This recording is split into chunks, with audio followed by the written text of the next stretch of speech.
Ghost artifacts of tracks all over the battlefield have been fixed. The binoculars have gotten fixed as well.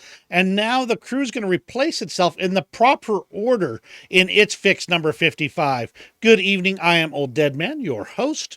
We are looking at its fix number 55, as I just mentioned here. We're going to quickly go through the highlights here and kind of give you an idea of what's coming.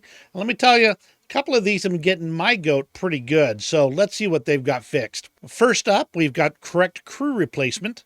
They actually had a situation where if you killed the commander and the loader at the same time, the radio operator would replace the commander, but not the loader, even though by the logic, the radio operator should move into the loader spot when there's nobody in between like that.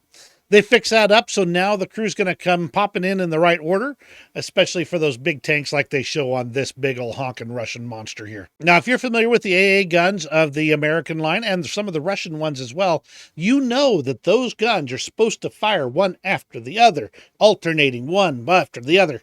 And the problem is that that's not been happening.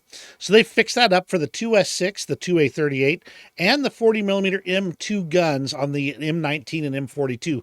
So now you're going to get that good steady volume of fire with those guns firing one after the other as it warms up and gets into that groove there.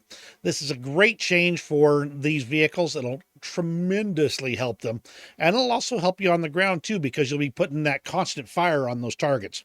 So enjoy that change. And there was a bug where apparently your destroyed barrel would actually show in the gun sight even after it was fixed. And they fixed that up. It's no longer popping up in your gun view. It shouldn't have been there in the first place, but it's no longer popping up now. Also, I'm certain I've seen it, and I don't know about you guys, but I'd be driving around and there'd be like this ghost image of flashy tank tracks sitting in the ground, or even some of them would be on my vehicle. I'd have like ghost tank tracks and things like that just kind of shuffling around on my screen right around my tank. They fixed that up according to them. I'm going to test that and find out myself. But fixed up, I'm delighted. As I mentioned in the intro, the binoculars were being a real pistol lately. And that would be because instead of looking where you are looking when you're looking around with the C key, the binoculars would immediately, if you hit it, they would lock on the same direction as your gun barrel. So if you've been looking around and glancing around and then hit your binoculars, instead of going flunk right to the gun, it's now going to bring your binoculars over to where you're looking instead, like the old behavior used to be. So that's delightful. It's been really frustrating. And there are some other changes here in the actual patch log itself. One of them that caught my eye is right here at the bottom under sound. Engine sound of the player's T80 series has been narrowed by panorama and corrected by frequencies.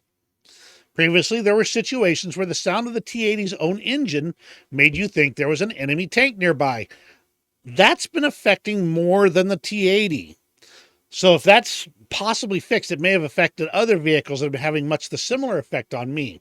So I'll be watching for that, and maybe there's some more that'll be fixed up soon. All right, that's everything on his fix number 55. Let me know what you think in the comments below. Also, is one of these one that's really frustrated you? Let me know that as well. And what bugs have you been bumping into that didn't get fixed? You have a great rest of your day, and we'll see you in War Thunder.